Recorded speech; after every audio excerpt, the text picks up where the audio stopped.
My guest today in Islanders Reveal All is Jock Kelso, born and bred in Shiskin and still lives in the valley.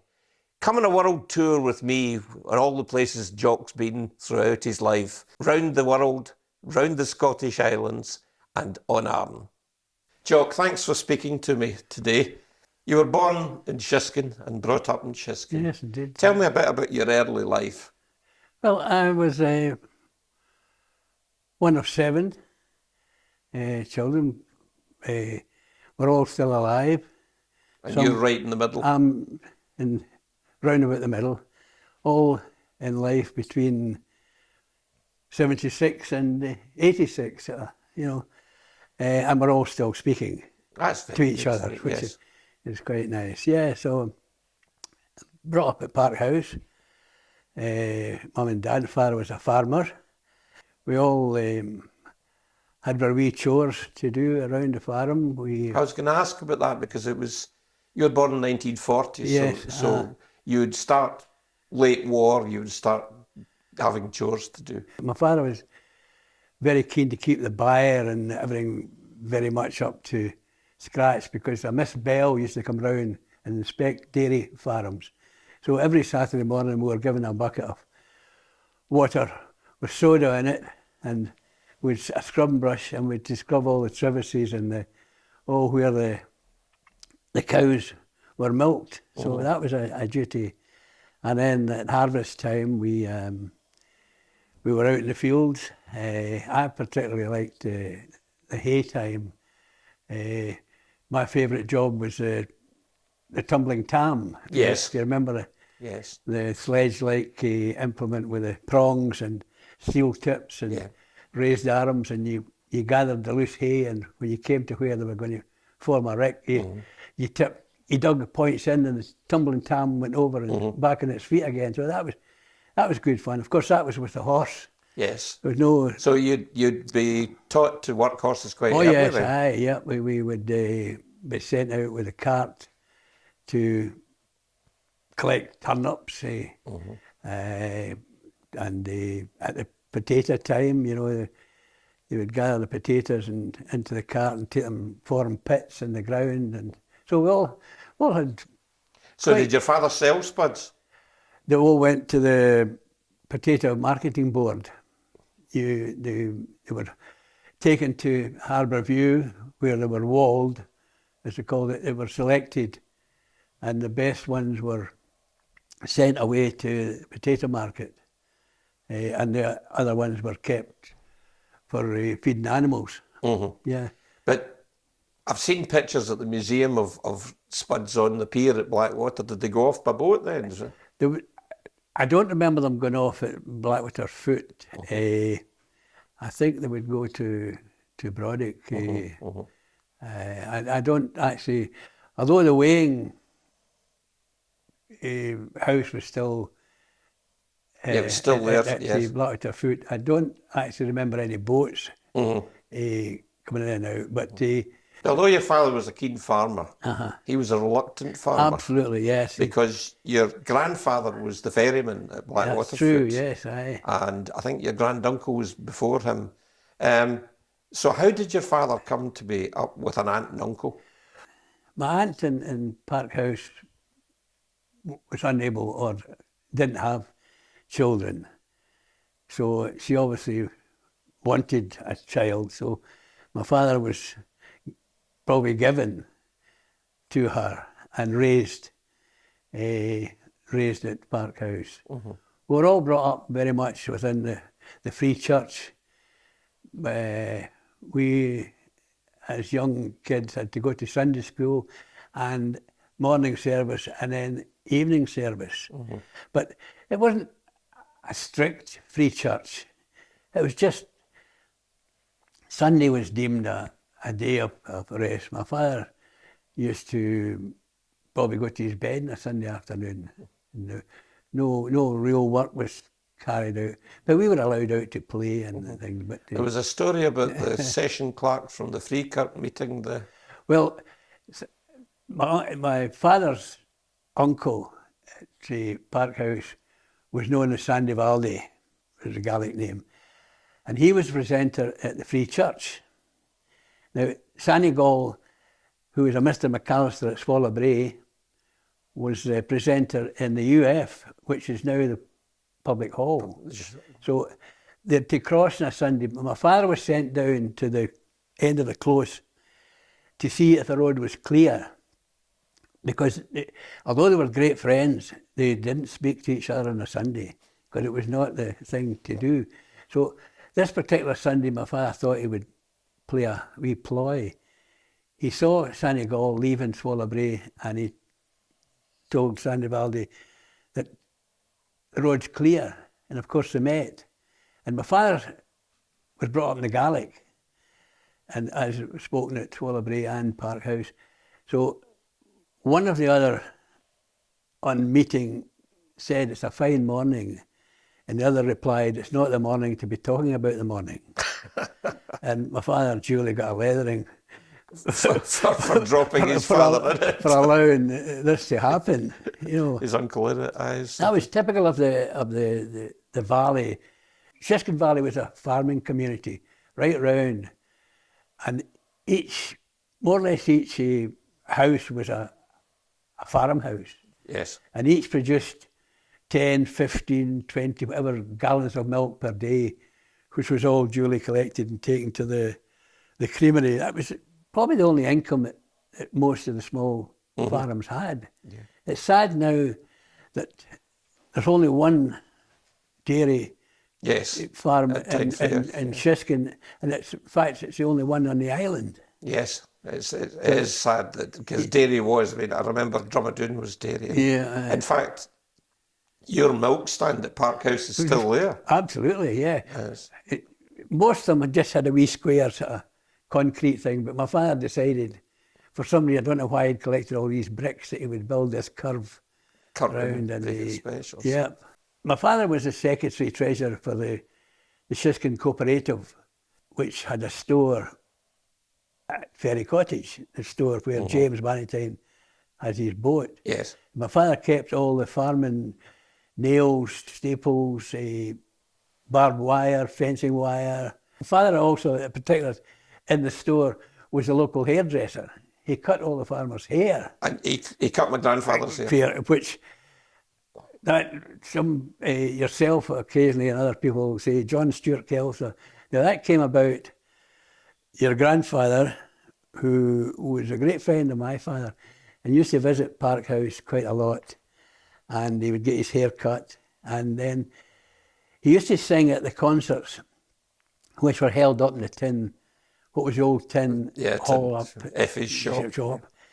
And he used to sing this song, which was an old veteran song. It was God Save the King, and it was about the king coming to what was probably a convalescent home after the war. And the chorus was, "Just wheel my chair to the window." And your grandfather sang that every time at the concert.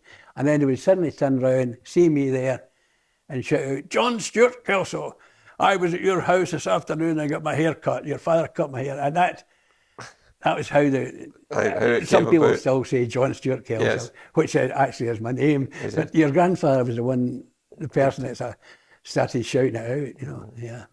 So when you left school, decision to make. Your father's a farmer. Your grandfather was the ferryman. Yeah. But you decided to go to Ardrossan. I had read an article by a gentleman who had been a ship's carpenter. And I found it fascinating that what it entailed, you know, all the duties that he had aboard ship. And I always wanted to go to sea. Maybe if I'd stuck in, I could have gone to a higher degree. But anyway, I wanted to be a joiner carpenter as well. So the combination was to go to sea as a ship's carpenter, or a chippy, as you were referred to. So Mr. Campbell, Tommy Campbell, who was a technical teacher at the junior secondary, as it was in Lumlash, had a friend in the dockyard in Ardrossan, and I told him what my ambition was. So he got in touch, so I was invited over for an interview with a view to serving an apprenticeship as a shipwright. This was granted, but I had to wait till my 16th birthday. Now, I left school at 15 in May, and in July that year, I packed my bags and I went to Ardrossan. My father had gone over with me prior to that, and we managed to get digs with a couple, a Mr. and Mrs. Wallace, lovely old couple who, their family had grown up, and they had a spare room, and they were wanting to let this room out. So I was there. I was actually there for 6 years. Mm-hmm. But the yard suggested that I should come over and go into the general store where I would learn all that happened in the shipyard. You would get a knowledge of the different departments. And all this. So I went over in July, and when I was 15, and worked in the general store until my 16th birthday, and then I served my apprenticeship as a shipwright, which was quite interesting. And sometimes you'd be steel erecting, the next time you might be laying a wooden deck on a ship that was nearer finishing, or doing wooden handrails or various other things. And of course, it was quite a sizable dry dock there. And I, believe it or not, was always on demand at the dry docking time, because I was the only person that could throw a heaving line from one side of the dry dock to the other. So any time there was a docking, Mr. Dunlop, the head foreman, would say, "Send Kelso around here." Is that where the marina is now? Where the bow of the Carry Isles is, was there was a gate there, you know, watertight. Watertight, yeah. And there was an inner basin where the ships were launched. I mean, they launched 2,000-3,000 ton ships in there. That's quite incredible. Yeah, and there was a dry dock. All the lighthouse tenders, these ships used to come in there and dry dock, and Burns and Laird's ships went in dry docked. And I worked with, part of my apprenticeship was I worked with Mr. Hugh MacDonald, who was a boat builder. Mm-hmm. And I was the assistant to repairing the wooden tender boats from the. So would that be clinker? Yes, so I learned how to strip a clinker built boat and rebuild it and plank it, and yeah, so that was. Now that's a skill you wouldn't see much now. No, I don't think I could do it now. But, and you work with an old steamer, you know, the planks were in, and you steamed them to the shape of the thing. So you had a happy time there? Very happy. In your youth? It was while I was there that I became a member of the Rangers supporters at Stevenson Branch. So my Saturdays were mostly taken up with the... Did you go and see Winton Rovers when you were there? I played for Winton Amateurs on a few occasions. Yeah, I watched the Rovers, and I used to train up at the Arch Oil for Ardere Thistle on a Thursday night. Never got a chance to turn out for them, but I used to go and train. So you had a full life up there when you were training? Oh, absolutely, yeah. Once you qualified as a shipwright, where was your first job? Well, I carried on for me a couple of months in the shipyard as a journeyman. Journeyman, right. And then I just thought it's time I went to sea. So I went to what they called the Pool in Glasgow, which was an agency where you went along and they found you a ship. So I happened to go in there one Saturday afternoon, and they said, "Oh, by the way, there's a Paddy Henderson ship called the Coy Ann. It's looking for a chippy." So I had to go back to the yard on the Monday and say, "I'm leaving on the Wednesday. I've got a ship." So the foreman was very good, and that was fine. So I joined the Coy Ann, and she was on the west coast of Africa trade, timber. We took general goods down the west coast to the various ports. But on the way down, we called in at Freetown, where we took on about 20 crew boys, as they were called. Now, they handled all the cargo. They were docker type people who knew how to stack timber on a boat, but they just lived on the deck, on the hatch covers. We had special tents that we lifted up with the use of the derrick, formed a tent, and they just slept on the hatch covers on whatever type of sleeping bag that they had, and they did their own cooking and everything. But one of my most important jobs was to build what we called an African ensign, which was a wooden structure which we built over the stern in the form of a chair where these lads could do their business. A garde-loo. Yes, aye. So you had to build this and make it as comfortable as you could so that they could sit there without falling in the drink. Into the sea. And there was great competition between all the chippies.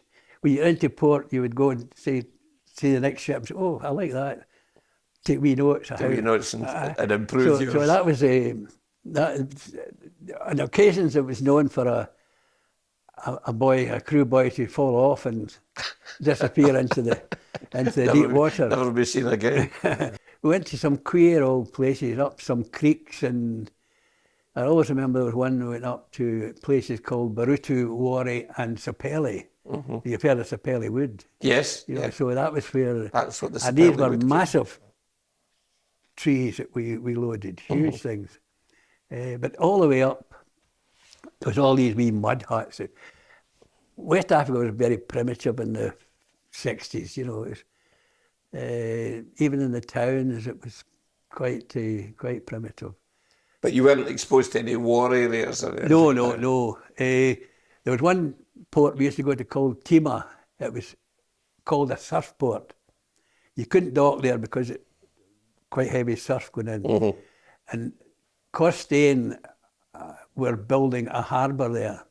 And we used to take cement out. And these canoes with outriggers used to come out. The boys would row them out. We would offload 500 at a time into these canoes. There was a rope ladder over the side. The wee boy would climb up, get a signature, put it in his mouth, a bit of paper, put it in his mouth. As the canoe left, he would dive over and surface and rise up and jump back into the canoe. And they would put up a wee sail and they would sail into Tima. A few years later, or a few trips later after they'd built the harbour, we were invited to be at the opening, and the President Nkrumah came aboard and made a speech. That was quite a big day for us. You know, we were all decked out in flags and having the President come aboard. Did you have a uniform? Well, I did. So just for occasions I would put on, I had my whites. Not so much on that ship, but on a later ship we carried passengers. Right. So you wore a uniform, yeah. So tell me about Tasmania. After I left the Koyan, I went on a couple of ore carriers, and then I went on a tanker. I'll just explain this a wee bit. We used to do quite a bit of work out the Persian Gulf to various ports. Karachi, where I got a wee canary, which I called Taxi, because when we were going through the Suez Canal, the people in the canal locks would shout, you know, where are you from? I would say Glasgow. Oh, taxis to the Majestic or something like that, you know. So I called it and I took it home, and my mother had it, and she used to get so annoyed because it wouldn't sing unless I was... Oh, it'd only sing for you? Anyway, we took one particular cargo down to Bairro, Portuguese East Africa, and it was destined for Rhodesia, just at the time when Ian Smith. So there was gentlemen came aboard and presented us all with a mug with Ian Smith's Declaration of Independence on the mug. Now I brought it home and I gave it to Lawrence, And it was in the Kinloch for years and years. I just wonder if it's still there. It'll be there somewhere. It might be worth a couple of bob. Yes. So that was a tanker. And then I went back to the agency again, and they said they're looking for a senior chippy for the Dequesa, which is the largest refrigerated ship in the world at the time. The captain there was a captain, George Boothby from Barry in Wales. And him and I got on really, really good. I got on with all the officers on that ship, in particular a second mate who invited me up into the wheelhouse, and he learned me how to plot a course and steer a ship, learn the compass and all the rest of it, which I didn't realise would come in handy Later on. Yeah. So as I say, we were a refrigerated ship, mostly around down to South America. We used to take whiskey and sports cars down to Rio on the way out, and then we'd freeze down between Rio and Buenos Aires. That was one of my jobs, was to go down once the ship was frozen down into the holds, and the engineer would blow smoke through the cooling system, and if there was any cracks in the timber of that, it would come out. So I'd mark it with an X, and then he would lift the temperature, and I would go down and repair it. And one particular trip, we were down to South Africa, Cape Town and Durban and Port Elizabeth, and we were picking up tins of fruit and jams and all the rest of it for Australia. So we duly sailed for Australia, discharged there, and we were down in Hobart, Tasmania, for a load of apples. So we loaded the apples, and as happened all the time when you were carrying fruit, just before you sailed, someone from the fruit government would come aboard and inspect the cargo and see if everything was okay. So this gentleman came aboard, and we had 56 chambers on the Dequesa. So he would just pick one at random and say, right, I want a case of apples from number 14 or something like that. So the mate and myself usually would go down and produce this. And I can't remember where he took a bite out of it, where he cut it, but he said, by the time we get back to the UK, that fruit will be overripe. We'll take it back ashore, and it'll be turned into jams and things like that. So because we were so much in demand as a refrigerated ship, the Australian government took us on hire and closed us down in the River Derwent. And we were there for something like 2 months until the next fruit matured. So you got a 2-month holiday? Yeah, the first couple of days we were there, we were just lying, and this wee boat appeared out, and this boy shouted, "Any jocks aboard?" Me being the only jock. I said, yeah. He says, right, well, we'll arrange for the captain to see if he can come ashore. So most days I went ashore, and at one stage they gave me a wee boat of my own, so I could scoot back and forward.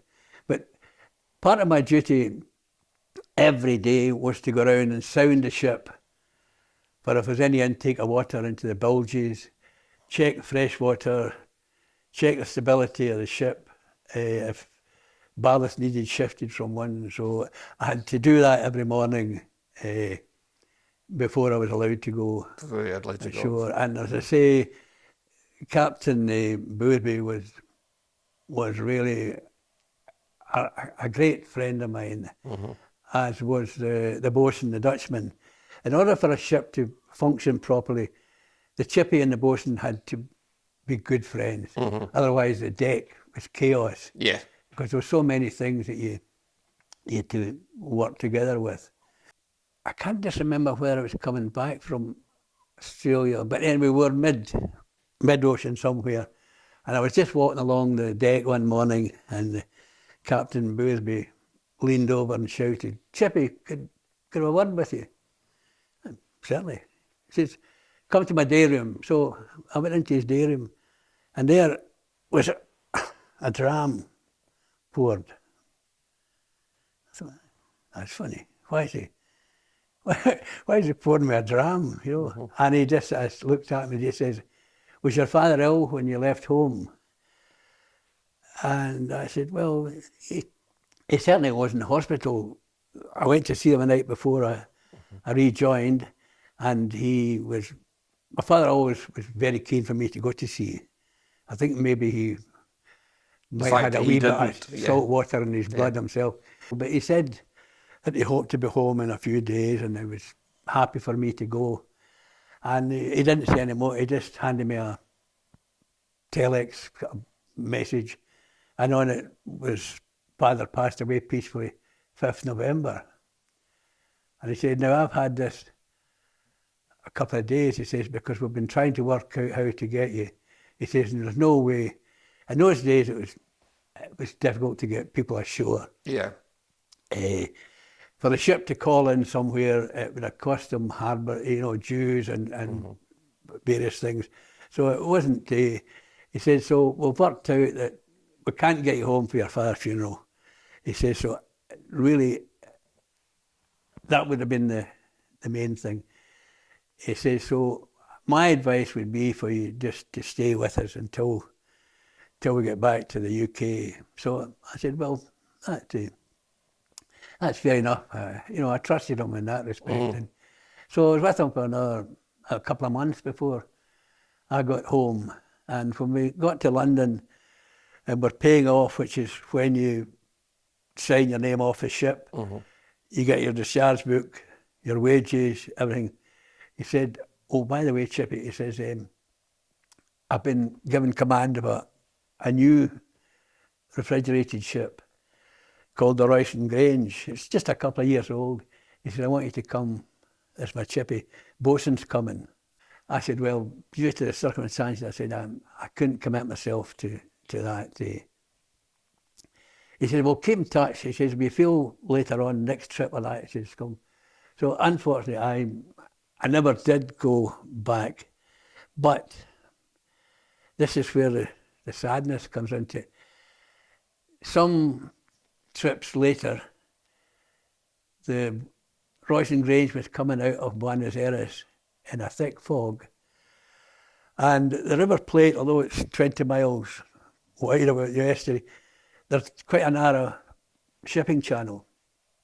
And he was coming out at slow speed because it was later proved. And a methane tanker was coming in at a very fast speed because the pilot aboard there was frightened he was going to lose the tide going into Buenos Aires. So when two ships meet in a canal, in a channel, the water is taken away and the ships are attracted. Attracted to each other like a magnet, yeah. And the methane tanker went right into the side of the Royston Grange, burst into flame. A flame just shot through the air, and every one of the 74 members of the Royston Grange were killed on the spot. Good grief. There were very few recognised. There were just ashes everywhere. Captain Boothby was recognised by a special ring that he wore. It was just ash, and so there was no bodies to take home. So they're all. That could have been you if you'd signed it. I should have been there. I could have been there. All the ashes were just gathered together, and parts of the bodies, and were all taken back to Montevideo. And buried there. And they buried there in a communal grave, and there's a plaque with all the names of the members. So that was the first escape I had. Escape. And so I left deep sea then, and so did you? Is that when you went to Glenlight? Yes, I was. I worked a couple of months with Angus, my brother-in-law, and then a chance meeting in the pub with Marshall Rankin. And he must have mentioned about, do you miss the sea? And I said, yeah, I do miss the sea. He said, well, why don't you come and have a wee trip on one of our Ross and Marshall boats, which were small coasters. This time they were called puffers, but they weren't. They were already diesel coasters, small coasters that were suited for the west coast of Scotland. Did they have flat bottoms? No, they had sort of, sort of slightly flat, but bilge keels on them as well. So I said, well, yeah, I'll give it a try. So I went up to Glasgow and I joined the Polar Light, which Arthur Smith, an ex-Bucky fishing skipper, was a skipper on it. And I got on well with Arthur, and this is where the prior knowledge of knowing how to do the steering. How to steer, how to plot a course, read the compass, come in handy. So I was able to pick up the west coast quite a bit. We were on the whiskey run. I want to dig into this whiskey thing. Now I know you wouldn't be involved in this at all. No, at all. No, but I understand that not all the whiskey that left Islay got to Glasgow. No, well, you being a farming stock would know that when a cow has mastitis, you had a special needle that you passed into the teat. It had a wee hole in it, and very thin, but just about the size of a matchstick. So we carried these huge butts of whiskey, which were worth nothing until they were bonded. I mean, you could have bought one for a $5. It was pure whiskey, 130 proof or whatever, and just raw spirit, malugrum, whatever you called it. And some of the boys would go down the hole. I never went down myself. No. Being master of the ship, I didn't. Anyway, so I had a wee gimlet, a wee tiny gimlet. I could just make a wee tiny hole in the barrel, and then you got this wee needle thing, put it in a wee rubber tube in the end, and into a lemonade bottle, and you would draw off that, and then you get a match and plug the hole, a wee bit of dirt, rub it over it, and there you go. That was the first angel share, you know. Yes. I have heard that the coopers that worked with these things later on used to call these barrels the inverted hedgehogs because they had so many matchsticks stuck through them. I remember we had a half bottle in the wheelhouse. I couldn't drink the stuff. It was horrible. But some of the boys would. What they used to do was they'd get a half bottle of sherry, a wee bottle of sherry, and mix it, and it became palatable, you know. But anyway, I had a half bottle in the wheelhouse, and I had a cargo of. We used to go to Broadford and Skye, and load marble chips for Runcorn up the Manchester Canal, which I loved. Navigating the Manchester Canal was one of my highlights. We used to go up to Runcorn and discharge it there and load salt and bring it back to either some of the Irish ports or to somewhere in Scotland or Wales or wherever. And this particular time, I don't know what happened, but I ended up with about 10 ton of chips left in the ship. The company said to me, just get rid of it as you're sailing along. So I thought, my mother would probably like that at Park House for round about the garden. So I phoned Willie, and Willie arranged for Tuchand, Sandy, remember, nice gentleman, to come to the pier and brought it with a lorry. And he came and a couple of crabfuls into the lorry, and I gave Tuchand the half bottle of the raw spirit. And I said to him, now, be very careful with that. I said, plus, fact, don't mention my name because, you know, here, did he not share it with some of the boys? He ended up shucking the lorry.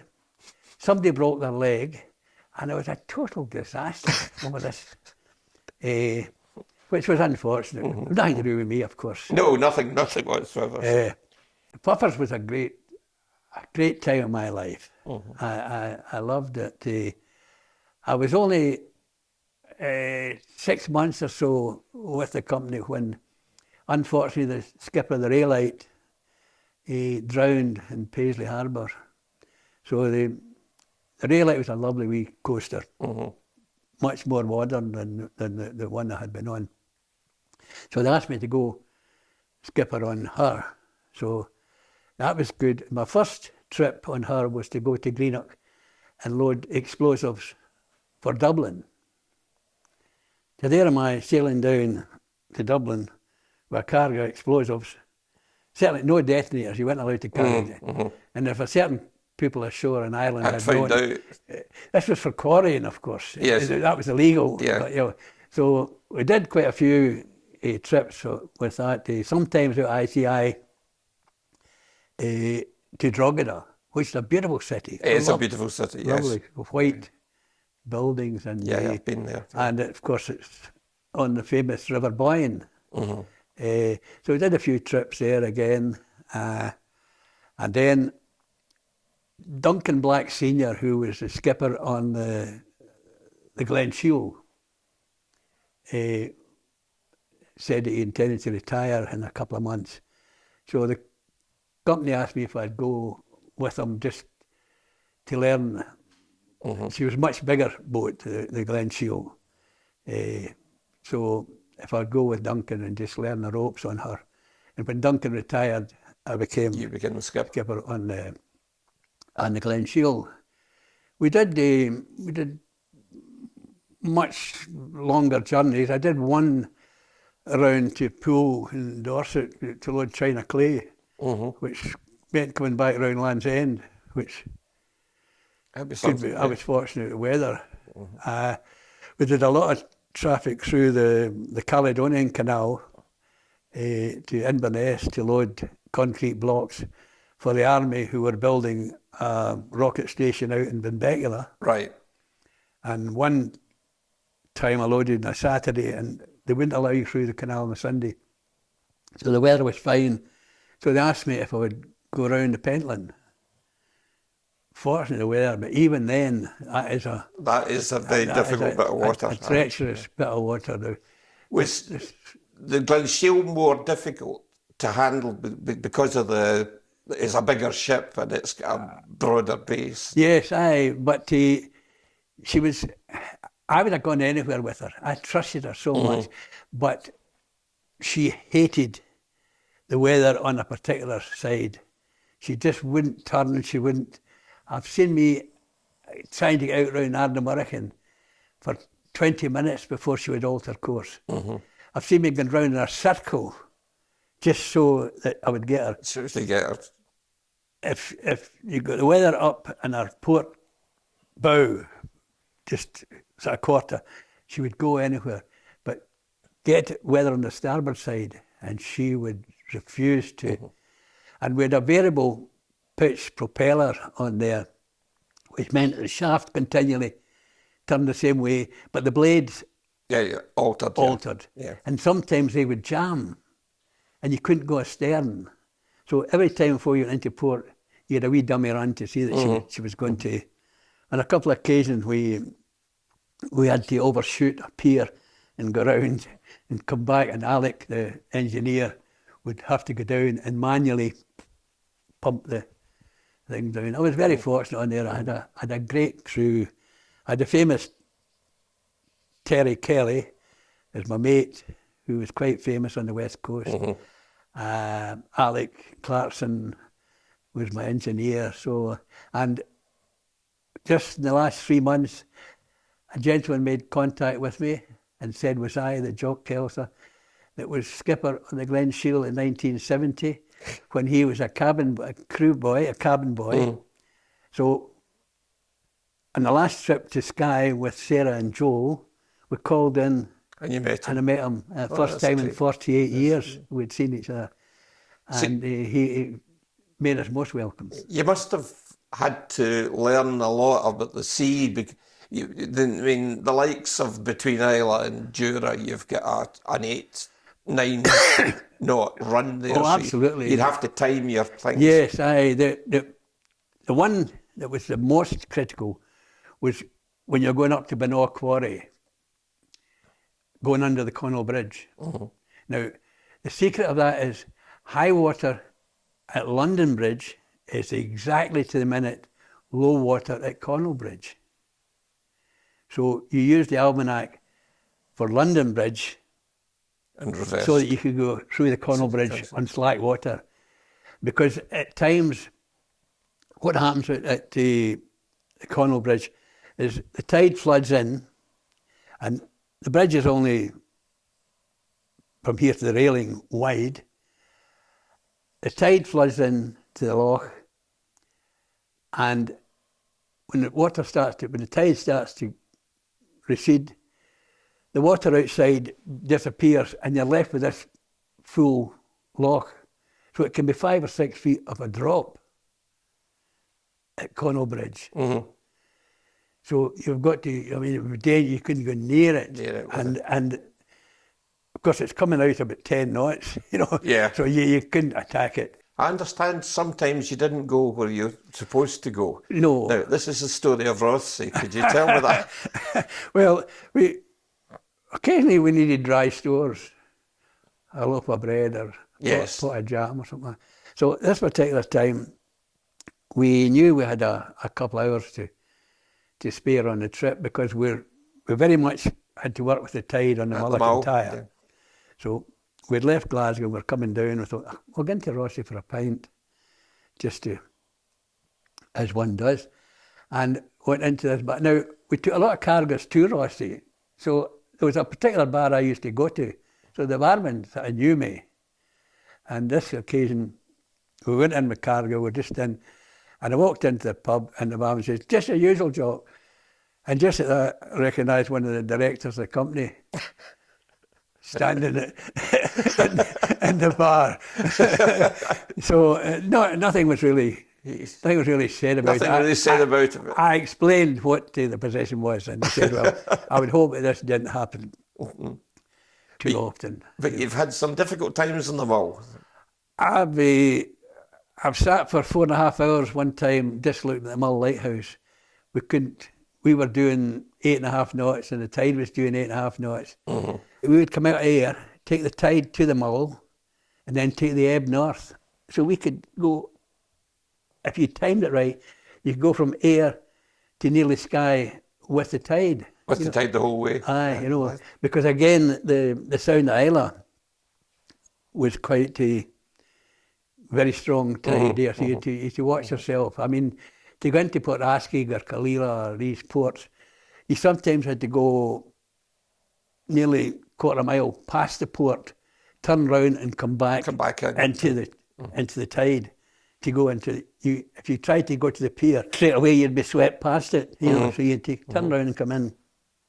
So these were all the tricks of the tricks of the trade. And you learned from the other skippers and their experiences. Absolutely. Duncan Black, who was wonderful, showed me a lot of tricks, and I had a wee book. At 7 o'clock that evening, you would go on the radio and you'd say, you know, Glen Shiel, is there anybody out there? And if there was any other boats, they would come on and you would talk.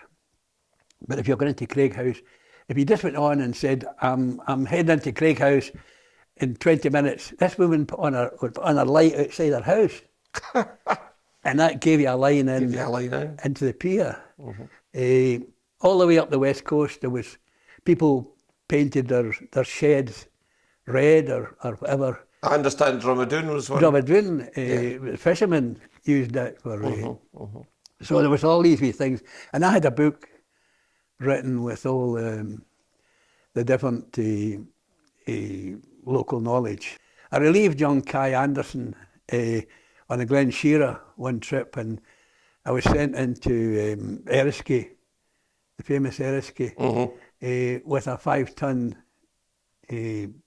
Caterpillar tractor. Now we could only lift about a ton and a half, but I rigged up a 4 and 3 block system. Right. And just inch by inch, it took about half an hour, just lifted this. And what I did, I put it on the beach so that there was stability, and lowered it over and eventually landed it on the beach. So that was my knowledge from deep sea, rigging the the purchase, Aye, so that you learn the pivots. So tell me, other ships that get lost. yes, well, John McNiven was a very adventurous skipper. He was known to leave Islay and head down for the Mull when no other person would. And one time he was under the Mull, and a naval ship put the searchlights on him and said, where are you going? And he had very, very bushy eyebrows and always a kind of snottery nose. And when he was speaking to you, he would say, well, do you know, John, this white in his nose. And he said, my son's getting married tomorrow. He says, and I'll either be in Glasgow or hell. He says, my son's certainly not getting married in hell. And he made it. He made it. But one trip out again, he had been up at Runcorn, and he loaded with salt. He was a much slightly bigger boat again than I had. And he was leaving the Mersey, and there was this coaster called the Hawthorn.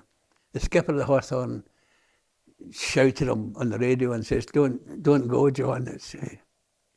It's too. I'll go and have a look. And once you go to look, you're committed. The most dangerous thing is to try and turn, because these boats would just turn sideways. So you're better." So anyway, he nearly reached Isle of Man, and there must have been an intake of water into his cargo. So salt and water they're not an ideal cargo. No. So she went over, and they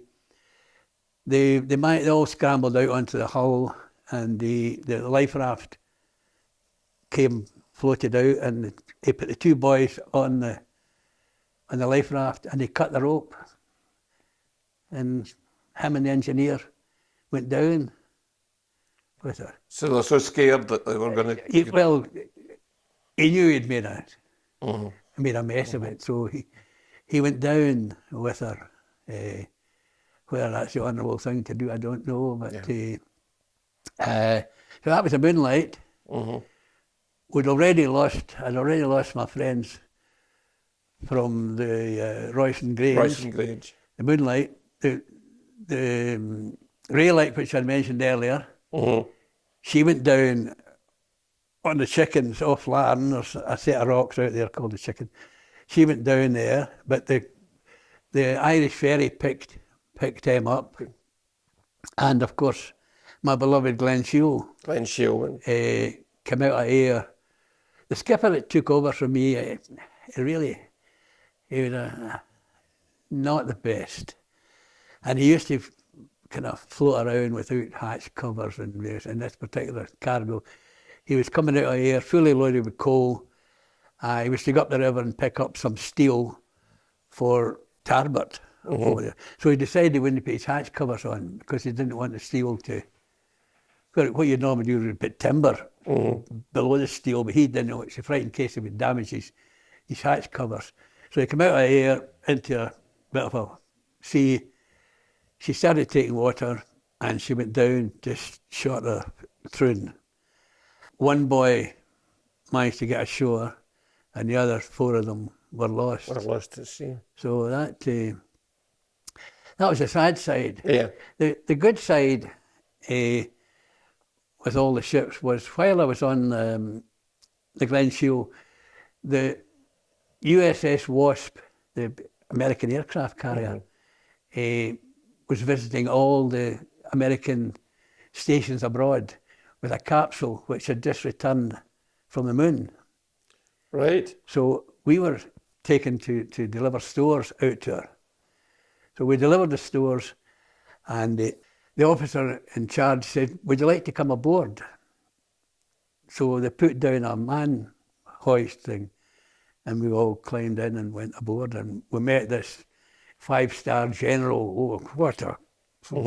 And actually, we kidded the deck boy on that he was the chief steward. We said, "Go and ask that man if we can have some cigarettes." God, the wee bugger did.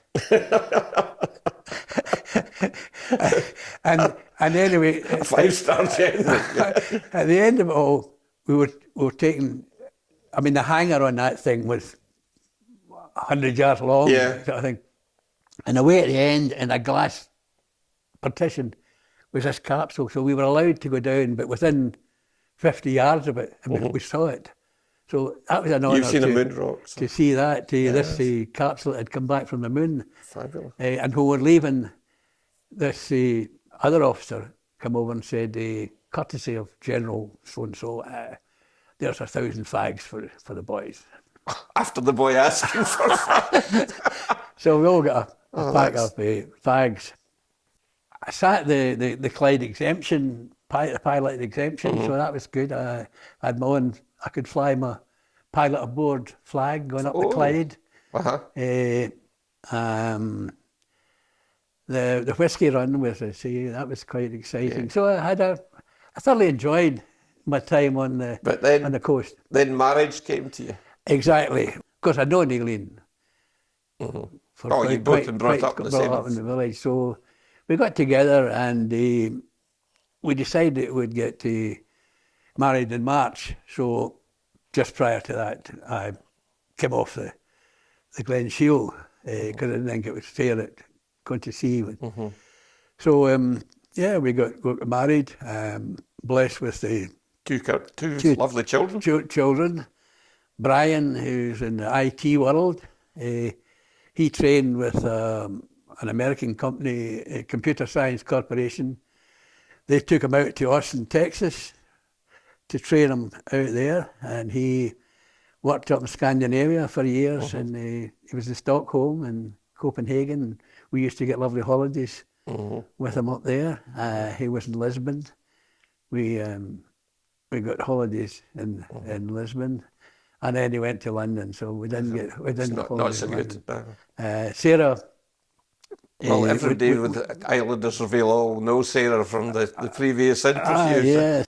So, Jock, we're sitting in the golf club here. Yes, aye. And your name's up as captain, and your name's up as champion 2 years in a row. Yes, indeed. Aye. And how did you get to play golf when you were away at sea? Well, when I was just a wee boy, there was up at Meadowbank was Andy Campbell, the local plumber, and I was up there one day and he said, look, there's an old set of clubs in the shed there. He says, why don't you take them, son, and just go down the field and hit a few balls? So I did that, and I thought, well, this could be quite good. So I kind of, between trips and that, I would play a bit of golf.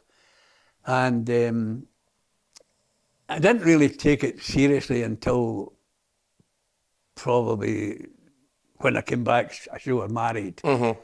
But I attained a standard that I could go and play really anywhere, you know, a reasonable standard of golf. I won quite a few island competitions, quite a few local competitions as well. As you know, I won the inaugural Drumadoon Cup. Yes, that's the autumn handicap for the island. Autumn handicap, which was rented by your own family. I won that first year at Broderick, and I won it again at Lamlash. I won the Island Thompson, which is a knockout for the whole island. The whole island. I won that. First year I won the championship. I beat Willie Kelso, who your brother, the first one to beat him, who had won it the previous 5 or 6 years. In those days, you played it on a Friday evening, so you just played 18. You didn't play extra holes. So we played 18, we were all square. We again played 18, and we were all square. So in the third 18, I beat Willie round about the 15th or 16th hole. So it was a bit of a marathon. So that was the first time Willie had been beaten. So I was quite chuffed to do that. This year, or last year, 2021, the ultimate, you were made an honorary member. Fiona Henderson, who was captain, arrived at the door and said that the committee had decided that I should become an honorary member, which was lovely. I can't talk to Jock Kelso without talking about Robert Burns. And could you tell me first, where did you first? Well, again, the family that I stayed with in Ardrossan were originally from Maybole. So Burns was mentioned in the house, and they had a book, just a Burns book. And Mrs. Wallace said, "Have you ever read that, Jock?" I said, "No, I haven't." So I read this, and I thought, this man fascinates me. I then started to go to odd Burns supper about a Ross and Salkits. And I heard men reciting poems. And I thought, I could do that. Why couldn't I do that? So I got myself a Burns book, and I learned Tam O'Shanter, Holy Wally, Death and Dr. Hornbook. I learned about 8 different poems that I could recite. And it's funny, for Holy Wally's prayer, the gentleman that really fascinated me had a stutter. And he would go, the heavens that dwell, why is it pleasing me? I sail, I said, to heaven, and I copied that. Yes, I know. Yeah. And people say, "Why the hell are you doing that?" It's just the way I learned it. Yes. I found this. No, I think it's very effective. And you've been a member of Lumlash Burns Club for many years. Many years, and I'm also a member of Partick Burns Club. Yes. Through yes. But it's come full circle now, because you're now passing on to the young folk at the school. I judged the competition every year for the children's verse speaking, which is great. I love to hear the kids doing their. I mean, you get like this thing, and they go up there and they project their voice, and there's none of them seem to have any stage fright. I don't know whether it's because of the early schooling now. Yeah. The children just have more confidence. Jock, I could talk to you for hours and hours, but unfortunately these programmes have to be a certain length. So thank you very much, and good luck with your honorary membership here. Thank you. Thank you for talking to me. Well, I've enjoyed it. That's very good. Thank you. Thank you.